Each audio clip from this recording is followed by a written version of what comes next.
आज हम आप लोग के साथ सेट नंबर 3 आप लोग के साथ डिस्कस करने वाले हैं। और इससे पहले हम 2 सेट डिस्कस कर चुका हूं। अगर आप उस वीडियो को नहीं देखें तो पहले आप उस वीडियो को देख लें। और अगर किसी को पीडीएफ चाहिए तो इस वीडियो को डिस्क्रिप्शन में टेलीग्राम का लिंक दे दिया गया है, आप टेलीग्राम पर जाएं और वहां से आप पीडीएफ प्राप्त कर सकते हैं। ठीक है दोस्त, चलिए तो स्टार्ट करते हैं हम लोग क्वेश्चन नंबर 41। क्वेश्चन 41 कहता है वाहनों में हेडलाइट के रूप में निम्नलिखित में से किस दर्पण का उपयोग किया जाता है। बिल्कुल इजी सा क्वेश्चन दे रखा है, तो याद रखिएगा हमेशा अवतल दर्पण का प्रयोग किया जाता है हेडलाइट के रूप में। अगर यही पूछता है आपको साइड मिरर में, तो साइड मिरर में उत्तल दर्पण का प्रयोग किया जाता है, ये याद रखिएगा। ठीक है दोस्त, साथ साथ अवतल दर्पण की अगर हम बात बोले तो आप जहाँ सेविंग कराते हैं, सेविंग सैलून में भी क्या होता है, अवतल दर्पण का उपयोग किया जाता है। या कोई सर्च लाइट होता है तो वहाँ पर भी अवतल दर्पण का प्रयोग किया जाता है। लेकिन घरों में जो अपने फेस देखने के लिए जनरली जो दर्पण होते हैं वह समतल दर्पण होता है, इतना आप लोग को याद होना चाहिए। क्वेश्चन नंबर 42 कहता है कि आंख में पारदर्शी अग्रभाग को क्या कहते हैं। देखिए अग्रभाग जहाँ से लाइट क्या करता है, आंख में एंट्री करता है, तो वो अग्रभाग जो पारदर्शी होता है उसको बोलते हैं कॉर्निया बोलते हैं। क्या बोलते हैं? कॉर्निया बोलते हैं। तो ये चीज़ हमेशा याद रखिएगा। अब यहाँ पर क्वेश्चन ये भी बन सकता है कि लाइट जो है आंख में एंट्री करता है तो किस भाग से, तो याद रखिए कॉर्निया के द्वारा एंट्री करता है। ठीक है, तो चलिए आगे बढ़ते हैं question number next. Question number यहाँ पर 43 कहता है टोकामक नामक उपकरण निम्नलिखित में से किस प्रकार के ईंधन से संबंधित है। तो याद रखिएगा ये टोकामक जो है उपकरण ये परमाणु ईंधन से क्या है दोस्त, संबंधित है, याद रखिएगा। ठीक है, चलिए आगे बढ़ते हैं question number next. Question number 44 कहता है प्रकाश की तरंग दैर्ध्य को मापने की इकाई, ये पहले भी क्वेश्चन में डिस्कस कर चुका हूँ कि तरंग दैर्ध्य को किस में मापा जाता है, तो याद रखिएगा एंगस्ट्रम में मापा जाता है। किस में मापा जाता है दोस्त, तो एंगस्ट्रम में मापा जाता है, याद रखिएगा। ठीक है, चलिए आगे बढ़ते हैं क्वेश्चन नंबर हम लोग 45। ये रहा क्वेश्चन नंबर आपका 45 कहता है इनमें से किस वस्तु के पास गतिज ऊर्जा नहीं है। गतिज ऊर्जा इनमें से किस में नहीं, तो याद रखिएगा उठा हुआ हथौड़ा। तो उठा हुआ हथौड़ा में जब गतिज ऊर्जा नहीं, इसमें क्या स्थितिज ऊर्जा है। गतिज ऊर्जा का मतलब उसमें मोशन होना चाहिए, जैसे बहता हुआ पानी इसमें मोशन है तो गतिज ऊर्जा इसमें है। लुढ़कता हुआ पत्थर इसमें भी गति, क्योंकि गति मोशन में है तो इसमें भी गतिज ऊर्जा है। चलती हुई गोली तो भी मोशन कर रहा है इसलिए इसमें भी क्या है, गतिज ऊर्जा है। लेकिन कोई चीज़ रुका हुआ है बस ऊंचाई के साथ, हमने बोला टंकी में पानी है छत पे रहता है ना, तो उसमें कौन सा ऊर्जा होता है, तो वह स्थितिज ऊर्जा हो जाएगा। ठीक है दोस्त, चलिए आगे बढ़ते क्वेश्चन नंबर 46। हवा के दबाव को आप क्या कहिएगा। हवा के दबाव को आप क्या कहिएगा, तो याद रखिएगा उसको हम बोलते हैं वायुमंडलीय दाब बोलते हैं। क्या बोलते हैं दोस्त, वायुमंडलीय दाब बोलते हैं। ठीक है, इतना आप लोग को याद होना चाहिए। ठीक है, चलिए आगे बढ़ते हैं question number next. Question number 47 कहता है कि गुरुत्व बल डैश के बीच आकर्षण बल द्वारा परिभाषित होता है। ठीक है, तो याद रखिए इसका राइट आंसर जो हो जाएगा आपका दो द्रव्यमानों के बीच आकर्षण बल द्वारा परिभाषित किया जाता है, याद रखिएगा। चलिए आगे बढ़ते हैं क्वेश्चन नंबर, अगर गुरुत्व बल की फॉर्मूला की बात करें तो F इक्वल टू होता है G m1 m2 अपॉन क्या होता है R क्या होता है, दो द्रव्यमानों के बीच की दूरी होता है। G होता है ग्रेविटेशनल कांस्टेंट यानी गुरुत्वाकर्षण नियतांक होता है। ठीक है, और m1 और m2 जो हो गया दो वस्तुओं के द्रव्यमान हो गया। ठीक है दोस्त, चलिए आगे बढ़ते हैं क्वेश्चन नंबर नेक्स्ट। चलिए ये रहा क्वेश्चन नंबर आपका 48 कहता है जब चींटी काटती है तो यह त्वचा में एक अम्लीय तरल यानी फॉर्मिक अम्ल प्रविष्ट कर देते हैं। ठीक है, चलिए इसे बेअसर करने के लिए त्वचा पर निम्नलिखित में से क्या लगाना चाहिए। बिल्कुल इजी क्वेश्चन दे रखा आपका। आम जिंदगी में चींटी काट लेता है या हड्डा काट लेता है, ठीक है ना, तो उसको हम ठीक करने के लिए हम लोग क्या करते हैं, यहाँ पर देखिए जनरली यहाँ पर क्या कहता है नम का मतलब हल्का सा भीगा हुआ बेकिंग सोडा जो हर घर में होता है, किचन में होता है, खाने वाला सोडा जिसको या मीठा पाउडर बोलते हैं, उसमें हल्का सा पानी मिलाकर जहाँ पर काट लिया वहाँ पर हल्का सा घर्षण कर देते हैं, उसके बाद वो ठीक हो जाता है। ठीक है दोस्त, चलिए तो यहाँ पर राइट आंसर हो जाएगा आपका डी हो जाएगा। ऐसे अब घरेलू उपचार होता है कि लोग प्याज अगर देते हैं, ठीक है ना, इससे भी क्या होता है, ठीक हो जाता है। चलिए आगे बढ़ते क्वेश्चन नंबर 49। लोहे का वह कौन सा गुण है जिसके कारण गर्म लोहे के टुकड़े को पीट कर चाकू के रूप दे दिया जाता है, तो कौन सा वह क्वालिटी, तो याद रखिए आघातवर्धन होता है। इसमें क्या होता है, हैमरिंग करके हथौड़ा करके सीट के फॉर्म में क्या किया जाता है, कन्वर्ट किया जाता है। ठीक है, एक होता है तन्यता। तन्यता का मतलब होता है जिसके पतले पतले तार बनाए जा सकते हैं। ठीक है, आप सबसे पूछा कि सबसे तन्य धातु कौन होता है, तो याद रखिएगा गोल्ड होता है, नहीं एयू होता है। और सबसे आघातवर्ध धातु भी क्या होता है, तो ये गोल्ड ही होता है। ये इतना फैक्ट आपको याद होना चाहिए। ठीक दोस्त, अगर वीडियो अच्छा लग रहा हो, अगर पढ़ाने का तरीका समझाने का तरीका अच्छा लग रहा हो तो प्लीज़ चैनल को जरूर सब्सक्राइब कर लीजिएगा। ठीक है दोस्त, चलिए आगे बढ़ते क्वेश्चन नंबर नेक्स्ट।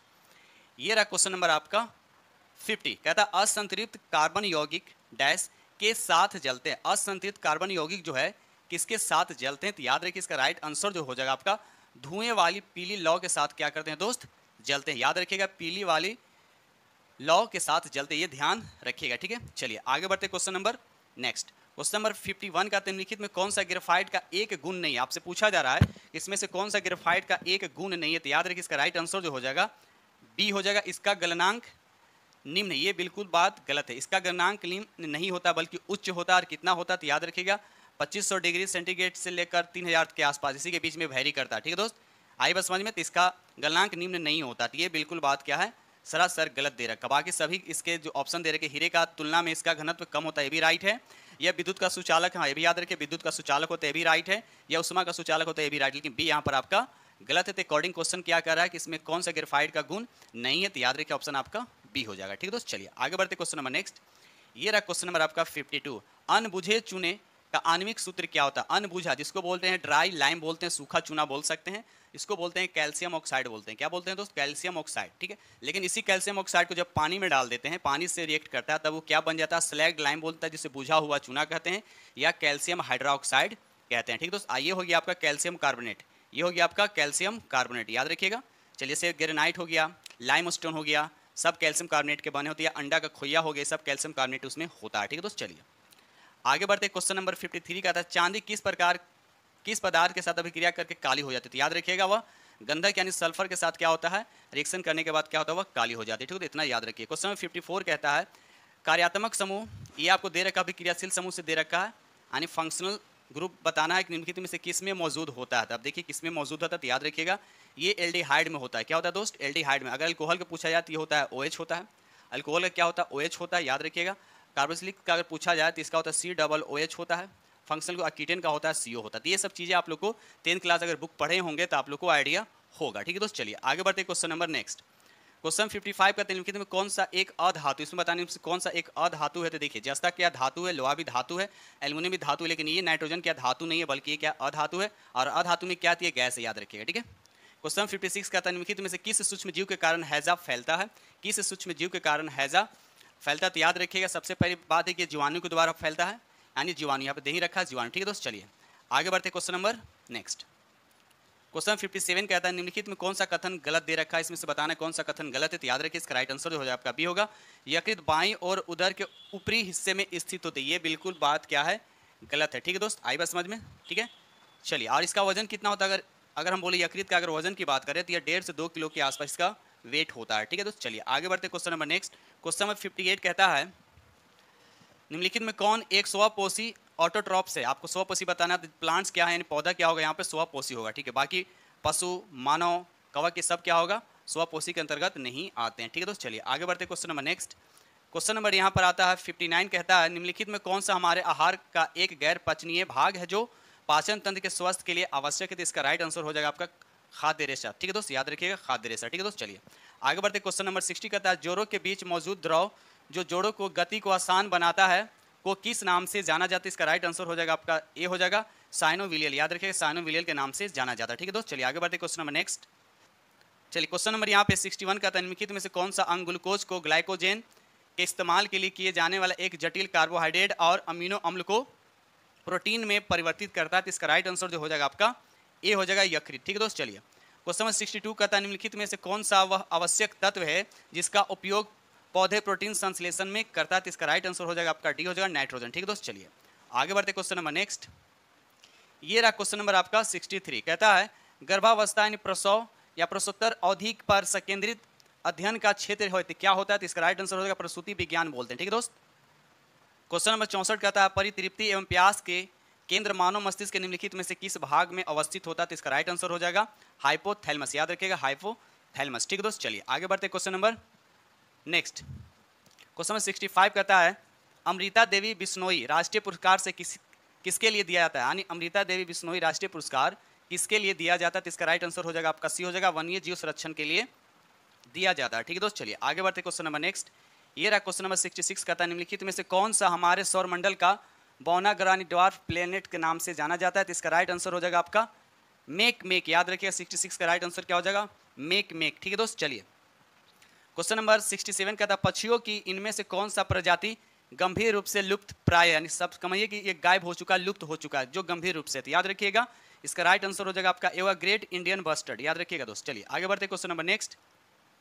ये रहा क्वेश्चन नंबर 68 गैनीमीड अब तक हमारे सौर प्रणाली में सबसे बड़ा उपग्रह है, वह किस ग्रह की परिक्रमा करता है ये बताना? तो इसका राइट आंसर हो जाएगा आपका बृहस्पति। ठीक है दोस्त, बृहस्पति ग्रह का ये उपग्रह, याद रखिए आप पूरे ग्रह में जितने भी उपग्रह सभी ग्रहों में क्या सबसे बड़ा होता है। ठीक है दोस्त, क्वेश्चन नंबर 69 कहता है ब्रेड को फुलाने के लिए इनमें से कौन सा सामग्री मिलाई जाती है? तो इसका राइट आंसर हो जाएगा आपका ईस्ट, इसमें क्या क्या दोस्त मिलाया जाता है। ठीक है दोस्त, चलिए आगे बढ़ते क्वेश्चन नंबर नेक्स्ट। ये रहा क्वेश्चन नंबर आपका 70 कहता है नीचे दिए गए जानवरों पर विचार कीजिए सांप, छिपकली, मेढक, घड़ियाल निम्नलिखित में से वह विशेषता चुनिए जो इन सभी जानवरों में पाई जाती है, बताने की सभी जानवरों में पाई जाती है। तो याद रखिए ये अंडे देते हैं, सांप, छिपकली, मेढक, घड़ियाल सब क्या है, अंडे देने वाले जानवर है। ठीक है दोस्त, चलिए आगे बढ़ते हैं। ये रहा क्वेश्चन नंबर 71 कहता है आयु बढ़ने के साथ कोशिका का आयतन क्या होता है। याद रखिएगा आयु बढ़ने के साथ कोशिका का आयतन क्या हो जाता है, तो याद रखिएगा घटता जाता है, याद रखिएगा। ठीक है दोस्त, चलिए आगे बढ़ते हैं। क्वेश्चन नंबर 72 कहता है समताप मंडल में ओजोन के स्तर को प्राकृतिक रूप से विनियमित किया जाता है, किसके द्वारा विनियमित किया, तो याद रखिएगा ऑप्शन बी होगा नाइट्रोजन डाइऑक्साइड के द्वारा। ठीक है दोस्त, चलिए क्वेश्चन नंबर 73 कहता है नाइट्रोजन स्थिरीकरण जीवाणु इसमें से कौन है। नाइट्रोजन स्थिरीकरण जीवाणु इसमें से कौन है, तो याद रखिएगा राइजोबियम, क्लोरोबियम और एजेटोबैक्टर, ये तीनों जो है आपका क्या है, नाइट्रोजन स्थिरीकरण जीवाणु। राइट आंसर आपका बनेगा यहाँ पर डी हो जाएगा। ठीक है दोस्त, क्वेश्चन नंबर 74 कहता है गोल्डन धान अच्छा स्रोत है। गोल्डन धान किसका अच्छा स्रोत है, तो याद रखिएगा इसका राइट आंसर होगा सी, यानी विटामिन ए इसमें प्रचुर मात्रा में होता है। ठीक है दोस्त, क्वेश्चन नंबर 75 कहता है पानी की निश्चित मात्रा का आयतन 0 डिग्री से 4 डिग्री के बीच क्या होता है। आयतन की बात कर रहा है तो क्या होता है, तो याद रखिएगा यहाँ पर राइट आंसर क्या हो जाएगा, आयतन क्या हो जाएगा दोस्त, घटता जाएगा। और डेंसिटी क्या होता है पानी का, बढ़ता जाता है 4 डिग्री तक। आपसे पूछा है पानी का डेंसिटी मैक्सिमम कितने डिग्री पे होता है, तो याद रखिए 4 डिग्री पे क्या होता है, पानी का डेंसिटी क्या होता है, मैक्सिमम होता है। ठीक है दोस्त, चलिए आगे बढ़ते क्वेश्चन नंबर नेक्स्ट। क्वेश्चन 76 कहता है इंपेरियल बैंक ऑफ इंडिया के राज्य स्वामित्व में पारित होने के बाद भारतीय स्टेट बैंक की स्थापना किस वर्ष में की गई थी, ये आपको बताना है। तो इसका राइट आंसर जो हो जाएगा आपका बी हो जाएगा, 1955 में की गई थी। ठीक है दोस्त, चलिए आगे बढ़ते क्वेश्चन नंबर 77 भारत के पंचवर्षीय योजनाएं। 77 कहता है भारत में पंचवर्षीय योजनाएं में प्रचलित योजना के आधार पर तैयार की गई एक केंद्रीकृत आर्थिक और सामाजिक विकास कार्यक्रम थी। तब बताना है कि किस देश में, याद रखिएगा यहाँ पर राइट आंसर हो जाएगा आपका बी हो जाएगा, यूएसएसआर में प्रचलित योजना के आधार पर। ठीक है दोस्त, चलिए क्वेश्चन नंबर 78 कहता है निम्नलिखित कथनों में से कौन सा कथन सत्य आपको बताना है, असत्य है। ठीक है, नंबर 1 कहता है पंचवर्षीय योजनाओं के लक्ष्य समृद्धि, आधुनिकीकरण, आत्मनिर्भर तथा समानता थे, ये गलत है। सीमित संसाधनों के कारण प्रत्येक योजना में पृथक लक्ष्य का निर्धारण किया गया, ये भी गलत है, यानी ऑप्शन हो जाएगा आपका डी हो जाएगा, यानी दोनों कथन क्या है आपका असत्य हो जाएगा। ठीक है दोस्त, चलिए आगे बढ़ते question number next. Question number 79 कहता है सिंधु घाटी को सोनार घाटी से जोड़ने वाली शाही सड़क का निर्माण किसने कराया था, तो इसका राइट आंसर जो हो जाएगा आपका डी शेर शाह सूरी ने कराया था। ठीक है दोस्त, चलिए आगे बढ़ते क्वेश्चन नंबर 80 कहता है संविधान की 11वीं अनुसूची से संबंधित पंचायतों में शामिल विषय कितने, आपको बताना कितने विषय शामिल, याद रखिएगा 29 विषय, कितने दोस्त 29। ठीक है, चलिए आगे बढ़ते question number next. Question number 81 कहता है कि नगरपालिका से अभिप्राय भारतीय संविधान के किस अनुच्छेद से, याद रखिए इसका राइट आंसर जो हो जाएगा आपका 243। देखिए 243 कहाँ से, त से यस तक, याद रखिएगा। ठीक है दोस्त, त से यस तक, ये सब चीज़ें आप लोग को याद होने चाहिए। ठीक है, चलिए आगे बढ़ते क्वेश्चन नंबर 82 कहता है निम्नलिखित में से कौन सरकार बजट में एक पूंजी प्राप्ति है। कहता है निम्नलिखित में कौन सा सरकारी बजट में एक पूंजी प्राप्ति है, तो इसका राइट आंसर जो हो जाएगा आपका डी हो जाएगा, सरकार द्वारा जनता से लिया गया उधार। ठीक है दोस्त, चलिए आगे बढ़ते question number next. Question number 83 कहता है उत्तर से दक्षिण की ओर हिमालय की निम्न श्रेणियों का सही क्रम बताएं। उत्तर से दक्षिण की ओर बात करा, उत्तर से दक्षिण की ओर। ठीक है, तो यहाँ पर देखा जाए तो काराकोरम पहले होगा, काराकोरम 3 पहले होगा। तब देखिए 3 पहले, तो एक ही ऑप्शन में तो 3 दे रखा है, तो ज़्यादा देखने की जरूरत नहीं, बाकी आप लोग सीरियल में बैठा लें। तो पहले होगा काराकोरम, उसके बाद हो जाएगा आपका लद्दाख हो जाएगा, उसके बाद जास्कर हो जाएगा, और उसके बाद लास्ट में हो जाएगा आपका पीर पंजाल। तो बस एक ऑप्शन अगर एक से क्लियर हो रहा है तो ज़्यादा आगे देखने की जरूरत नहीं है, टाइम को सेव करना। ठीक है, चलिए आगे बढ़ते क्वेश्चन नंबर नेक्स्ट। 84 का निम्नलिखित में कौन सा देश भारत के साथ कच्छ के रण का कुछ हिस्सा साझा करता है, तो इसका राइट आंसर हो जाएगा पाकिस्तान, याद रखिएगा दोस्त पाकिस्तान। क्वेश्चन 85 कहता है भारत में द्विसदनात्मक व्यवस्थापिका को किस अधिनियम द्वारा प्रारंभ किया गया है, तो इसका राइट आंसर जो हो जाएगा आपका बी, यानी 1919 अधिनियम द्वारा। ठीक है दोस्त, चलिए आगे बढ़ते question number next. Question number 86 कहता है निम्नलिखित में से किसे सर्वश्रेष्ठ स्तूप मानते हैं, तो इसका राइट आंसर हो जाएगा आपका सांची का स्तूप। ठीक है दोस्त, सांची का स्तूप अभी क्या है, तो याद रखिएगा ये मध्य प्रदेश में, कहाँ है दोस्त, ये मध्य प्रदेश में सांची का स्तूप। ठीक है, आज जो अशोक के द्वारा ये बनाया गया था 3री शताब्दी में। ठीक है, 3री शताब्दी ईसा पूर्व। ठीक है, क्वेश्चन 87 कहते हैं निम्नलिखित में कौन सा प्रत्यक्ष कर का उदाहरण नहीं है। प्रत्यक्ष कर का उदाहरण नहीं, तो याद रखिएगा राइट आंसर होगा डी, वस्तु और सेवाओं पर कर, ये जो है प्रत्यक्ष कर का उदाहरण नहीं है। बाकी संपत्ति कर, व्यवसाय कर, आयकर, सब जो आपका प्रत्यक्ष कर, डायरेक्ट टैक्स। ठीक है दोस्त, चलिए क्वेश्चन नंबर 88 कहता है यह कथन किसका है कि अकबर के शासन में इलाहाबाद में 40 स्तंभ युक्त मंदिर के निर्माण में 5000 से 20,000 लोगों ने 40 साल तक काम किया है, तो इसका राइट आंसर आपको बताने, इसका राइट आंसर कौन होगा, तो याद रखिए इसका राइट आंसर जो हो जाएगा आपका सी होगा, विलियम फिंच ने कहा था। ठीक है दोस्त, चलिए आगे बढ़ते क्वेश्चन नंबर 89। भारत में श्वेत क्रांति के जनक के तौर पर कौन जाने जाते हैं, तो याद रखिए इसका राइट आंसर जो हो जाएगा आपका बी हो जाएगा डॉक्टर वर्गीस कुरियन, याद रखिए डॉक्टर वर्गीस कुरियन। ठीक है दोस्त, चलिए आगे बढ़ते question number next. Question number 90 कहता है यहाँ पर निम्नलिखित में से किस राज्य की भू सीमा नेपाल से नहीं जुड़ा, बताना है यहाँ पे कि कौन सा ऐसा राज्य जो नेपाल को टच नहीं करता, ये आपसे पूछा गया था। याद रखिएगा यहाँ पर सिंपल से आपको दिख रहा है, यहाँ पे झारखंड जो है बिहार के नीचे है, ठीक है ना। तो ये झारखंड जो है आपका नेपाल से टच नहीं करता, बाकी पश्चिम बंगाल, उत्तराखंड और बिहार जो है ये सब जो है नेपाल से क्या करते हैं दोस्त, सटे हुए हैं, ठीक है। अब सबसे पहली बात ये है, यहाँ पर ये भी क्वेश्चन पूछा जा सकता है कि नेपाल से कितने राज्य जुड़े हुए हैं भारत का। याद रखिएगा 5 राज्य जो हैं जुड़े हुए, उत्तर प्रदेश, उत्तराखंड, बिहार, पश्चिम बंगाल और सिक्किम, ये 5 राज्य जो नेपाल से क्या है दोस्त, जुड़ा हुआ है, ठीक है। चलिए आगे बढ़ते क्वेश्चन नंबर नेक्स्ट 91 कहता है 3 प्रमुख बौद्ध स्थल रत्नागिरी, ललितागिरी एवं उदयगिरी इनमें से किस राज्य में है, इनमें से किस राज्य में, याद है तीनों का तीनों कहाँ, याद रखिएगा उड़ीसा में, ठीक है दोस्त। चलिए आगे बढ़ते क्वेश्चन नंबर 92 कहता है एशिया एवं प्रशांत के लिए आर्थिक एवं सामाजिक आयोग का मुख्यालय कहाँ है, तो इसका राइट आंसर हो जाएगा आपका बैंकॉक में, याद रखिएगा। क्वेश्चन नंबर 93 कहता है इनमें से कौन सबसे कम आयु में भारतीय राष्ट्रीय कांग्रेस का अध्यक्ष बनने वाला व्यक्ति थे, तो याद है इसका राइट आंसर जो हो जाएगा आपका सी होगा अबुल कलाम आज़ाद, याद रखिएगा अबुल कलाम आज़ाद। और ये कांग्रेस के दस्ता कब किए थे, तो याद रखिएगा 1923 में, ठीक है दोस्त। चलिए दोस्तों को वीडियो अच्छा लग रहा होगा, समझाने का तरीका, पढ़ाने का तरीका अच्छा लग रहा होगा तो प्लीज़ लाइक करें और जो फ्रेंड्स चैनल पे चैनल को सब्सक्राइब जरूर कीजिएगा, ठीक है। चलिए आगे बढ़ते question number next. Question number यहाँ पर 94 कहता है यह एक गर्म धारा है, यह एक गर्म धारा है, तो इसमें से कौन सा गर्म है, तो याद रखिए गल्फ स्ट्रीम जो है, ग से गर्म है, ग से गल्फ स्ट्रीम, तो याद रखिए ये क्या है, गर्म जल धारा, बाकी सब क्या है, ओयासियो, केनारी और हम्बोल्ट, ये सब क्या है, ठंडी जल धाराएं, ठीक है दोस्त। चलिए आगे बढ़ते क्वेश्चन नंबर नेक्स्ट। ये रहा क्वेश्चन नंबर 95 निम्नलिखित वाक्यों पर विचार कर सही उत्तर का चयन कीजिए। कथन दे रखा, तर्क दे रखा, ठीक है। हिमालय से निकलने वाली नदियाँ बारहमासी नदियाँ होती है, बिल्कुल बात सही, मतलब एक कथन सही है, एक कथन सही है। तर्क क्या दे रखा, हिमालय नदियाँ का उद्गम स्रोत हिमानियों में स्थित थे, ये भी सही है। तो देखा जाए तो ए और आर दोनों सही है, ठीक है, ए और आर दोनों सही, तो आर ए का पुष्टिकरण भी करता है, मतलब आंसर आपका ए हो जाएगा, ठीक है दोस्त। चलिए आगे बढ़ते क्वेश्चन नंबर नेक्स्ट।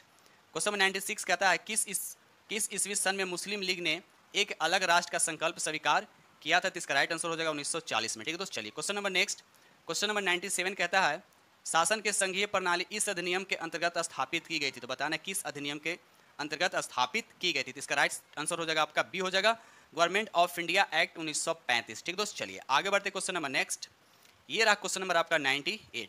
323 ईस्वी पूर्व में सिकंदर की मृत्यु हुई थी, 330 में सिकंदर की मृत्यु हुई थी, तो आपको बताना है आपको कि कहाँ हुआ था, तो इसका राइट आंसर हो जाएगा बेबीलोन में हुआ था, याद रखिएगा बेबीलोन में हुआ था, ठीक है दोस्त। चलिए आगे बढ़ते क्वेश्चन नंबर नेक्स्ट। 99 कहता है कि रज्जा नामा निम्नलिखित में से किसका फारसी अनुवाद है, किसका फारसी अनुवाद है, तो याद रखिए महाभारत का, याद रखिएगा महाभारत का ये फारसी अनुवाद है, ठीक है दोस्त। चलिए आगे बढ़ते क्वेश्चन नंबर नेक्स्ट।